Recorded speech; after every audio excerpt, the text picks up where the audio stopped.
Hello and welcome to Bharat की बात आपके साथ। और मैं हूं अजीत सिंह, आपका दोस्त, मैनेजमेंट एक्सपर्ट। हम लोग रेगुलर संवाद करते रहे हैं और आज एक नए विषय को लेकर के हम लोग आपस में संवाद करेंगे। And it is all about our electoral system, चुनाव प्रक्रिया। कहते हैं कि संविधान में ऐसा लिख दिया गया। मैं कहता हूं कि संविधान लिखने वालों ने उस समय जो परिस्थिति बनी होगी उन्होंने बहुत अच्छा लिखा है। लेकिन मेरा दूसरा कहना आपसे ये है कि संविधान की बातों को लकीर की फ़कीर की तरह नहीं माना जा सकता है। पहले आप, तब संविधान आएगा, क्योंकि संविधान आपके लिए है, न कि आप संविधान के लिए हैं। मैं बड़ा क्लियरली साफ बात करता हूँ। जैसे हमारे इस्लाम के जो फॉलोअर्स हैं उनको 1400 साल पीछे लटका करके रख दिया गया। मैं एक बात साफ कर दूं कि इस्लाम के जितने भी फॉलोअर हैं, आज की तारीख में जो पढ़े लिखे लोग भी हैं, समझते सारी बातों को हैं, लेकिन जो 1400 साल पहले पैगंबर साहब ने जिस कुरान की बात की थी, जिस अल्लाह के इबादत की बात की थी, जिन तरीक़ों की बात की थी, उन तरीक़ों को गलत तरीके से जो प्रोपगेट किया गया, उनके बाद तो क्या हुआ कि सबके अंदर एक नासमझी आ गई। तत्वों को ठीक से समझ नहीं पाने के कारण आज भी 1400 साल के बाद वहीं पर वे लोग रुके हुए हैं, क्योंकि इसका मूल कारण अशिक्षा है, समझ की कमी है और राजनीति है। क्योंकि 72 फ़िरक़ों में इस्लाम को इसलिए नहीं बांटा गया, ये it is all about politics. और कुरान शरीफ जैसे अच्छे पाक ग्रंथ को उलट पुलट कर, फेर बदल कर, अल्लाह के बातों को बदल कर ऐसे पेश कर दिया गया है कि अगर कोई समझना भी चाहे तो जब 1400 साल से नहीं समझ पाया तो आज क्या भला समझेगा। और यही हाल हमारे लोगों के अंदर संविधान के बारे में, ये जो तथाकथित गुंडा नेता लोग हैं, always they are talking of संविधान संविधान संविधान। व्हाट इज़ द संविधान? संविधान is for us and we have every right to make our constitution in keeping with our requirements। इसमें कहीं कोई दो राय है क्या कि संविधान को हम सिस्टम चलाने के लिए बनाते हैं? हम संविधान पर चलने के लिए नहीं बनते हैं। हम पैदा लिए हैं अच्छे जीवन के लिए। और हमें अगर लगेगा कि 75 साल पहले का जो संविधान था या संविधान है और उसमें कुछ तब्दीली करके एक बेहतर काम किया जाए, तो क्या इसके लिए हमको कोई रोकेगा? जनता has every right to do that. आप मालिक हैं देश के। अब बताइए कि अगर मैं ये बताऊं कि 18% आपका लिटरेसी था 1947 में, तो बाकी के जो 82% लोग हैं वो कितने सीधे साधे भोले भाले लोग रहे होंगे। इनको ठग के, इनको गफलत में डाल करके वोट बैंक बना लेना कितना आसान रहा होगा। और आज जो ये दुर्गति हम सब की है कि ना तो शिक्षा हम लोगों को मिल रहा है, न स्वास्थ्य मिल रहा है, न रोज़गार मिल रहा है। महाराज, आपका पैसा इतना ज़्यादा खर्चा हो रहा है कि सरकारी डॉक्टर आपके पास आएगा, आपका रोज़ हेल्थ चेकअप करेगा, आपके रिकमेंडेशन पर उसकी नौकरी टिकी रहेगी, आपके रिकमेंडेशन पर। Yes, he is serving me better. पर हो क्या रहा है? सारा भ्रष्टाचार को भेंट जा रहा है। शिक्षा में यही हाल है। कहीं से कोई शिक्षा सरकारी विद्यालयों में हो ही नहीं रही है। सारे के सारे नेता प्राइवेट स्कूल, मेडिकल कॉलेजेस खोल रखे हैं, जहां सिर्फ बड़े बड़े लोगों के बच्चे पढ़ते हैं और सिर्फ पैसा दे कर के पढ़ते हैं। उनमें से न कोई ग्रेजुएट बन पाता है, न डॉक्टर बन पाता है, न इंजीनियर बन पाता है, सिर्फ और सिर्फ कसाई बन के रह जाता है। आपके और हमारे बच्चे डिग्री ले लेंगे लेकिन उनको नौकरी कभी नहीं मिलेगी।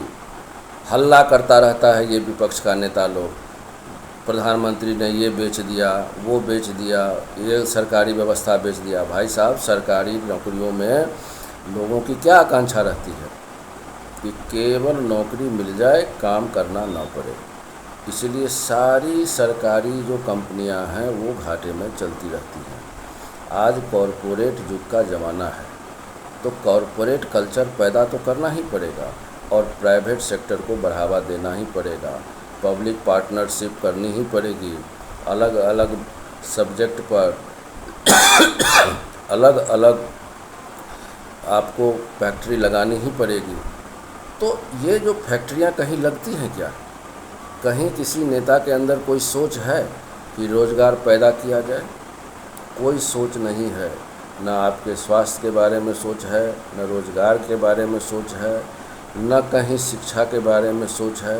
अंधाधुंध शुरू से राइट फ्रॉम बिगनिंग ये चलता आ रहा है। अगर कोई नेता अच्छा इसमें आ भी जाता है तो सारे के सारे जो उल्टे किस्म के नेता हैं ये एकजुट होकर के उस नेता के खिलाफ प्रोपेगेंडा का अभियान चलाना शुरू कर देते हैं। आप बताइए कि एक 25 साल का लड़का एमएलए, और वो भी बिना किसी क्वालिफ़िकेशन का, डिग्री कहिएगा तो बीए एमए का डिग्री तो सब बिकता है आजकल। उसके बाप के पास कॉलेज है, मेडिकल कॉलेज है, इंजीनियरिंग कॉलेज है, नॉर्मल ग्रेजुएट कॉलेजेज हैं, सब प्राइवेट कॉलेजेज यूनिवर्सिटीज़ उन्हीं लोगों के पास में हैं। ये जो तथाकथित एंटी नेशनल एलिमेंट्स जो लीडर बने हुए हैं, तो इनकी तो बपौती न हो गई है। सब कुछ ये मैनेज कर लेंगे, लेकिन राष्ट्रभक्त आप कहाँ से लाएंगे? तो आज ज़रूरत है कि एक आयु बढ़े। 35 साल जैसे जज का आप रखे हुए हैं कि एक जज बनने के लिए कम से कम 35 साल की आयु होनी चाहिए। उसी तरह से इस 25 को बढ़ा करके 35 साल करना पड़ेगा, तब जा कर के कोई मैच्योर्ड आदमी आकर के देश को चलाएगा। और दूसरी बात कि बगैर किसी कंपटीशन के कोई भी व्यक्ति इलेक्शन में खड़ा हो जाए और लाठी के दम पर और पैसा के दम पर इलेक्शन जीत जाए, तो ये हम और आप कब तक तमाशबीन बन कर के देखते रहेंगे? इस बात को समझने की ज़रूरत है। इसलिए चुनाव प्रक्रिया में एक ऐसे सुधार की आवश्यकता है कि देश का कोई भी व्यक्ति बन तो सकता है प्रधानमंत्री या एमएलए, एमपी या सरपंच, लेकिन उसके लिए एक ख़ास प्रोसेस से उसको गुजरना पड़ेगा।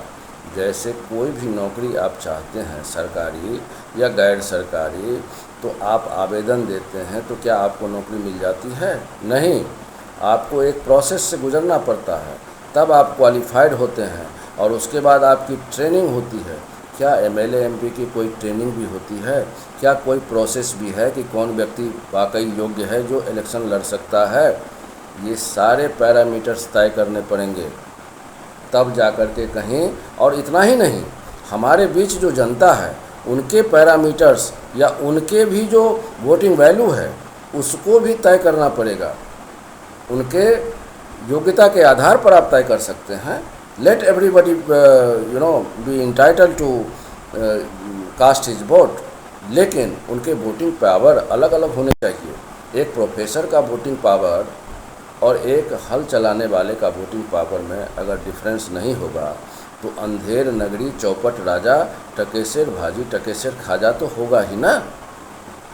तो बहुत सारी ऐसी बातें हैं जो हम और आप चिंतन करके एक पब्लिक ओपिनियन जनरेट करके एक अच्छे चुनाव प्रक्रिया को अपने देश में लागू करवा सकते हैं। We can not copy Australia, United Kingdom और any country for that matter, because विश्व की जो साक्षरता है उससे हम 84% कम हैं। वहाँ के लोग बड़े ही लिटरेट हैं, बड़े ही योग्य हैं, बड़े ही कॉन्शस हैं। हमारे देश की आधी आबादी तो भरपेट खाना खाने के चक्कर में घूम रही है महाराज। कहाँ से उसको यह चिंतन होगा कि हमारे देश का नेता कौन बने? तो ऐसे में बहुत सारे पैरामीटर्स तय करने पड़ेंगे, बहुत अच्छे प्रोसेस बनाने पड़ेंगे, तब जा कर के हम लोगों के देश की स्थिति सुधरेगी। इतनी भेड़िया धसान आबादी बढ़ गई है, हर साल एक ऑस्ट्रेलिया हम पैदा कर देते हैं। तो हम लोगों को सिस्टम भी बढ़िया बनाना पड़ेगा ताकि हमारा अगला जनरेशन कम से कम अच्छे से रहना शुरू करे, नहीं तो हम लोग फिर गुलाम हो जाएंगे। हम लोग फिर आगे चर्चा करेंगे। आपको अगर हमारा संवाद सही लगता हो तो आप ज़रूर हमें अपने बहुमूल्य कमेंट्स के माध्यम से सुझाव दें, ताकि हम लोग जनता के बीच में एक बढ़िया अवेयरनेस जगाएं, ताकि देश का कल्याण हो। हम सब की ये जिम्मेदारी है कि हम जहाँ भी हैं, जैसे भी हैं, अपने समाज, अपने देश के हित की बात करें, निष्पक्ष भाव से। जो सही है उसकी प्रशंसा करें, जो गलत है उसकी भर्त्सना करें। तो आज के लिए इतना ही। आप ज़रूर मेरे चैनल को सब्सक्राइब कर दीजिएगा, बेल आइकन दबा दीजिएगा और अपना कमेंट्स हमें ज़रूर दीजिएगा। आज के लिए इतना ही, बाकी फिर मिलेंगे, तब तक के लिए जय हिंद।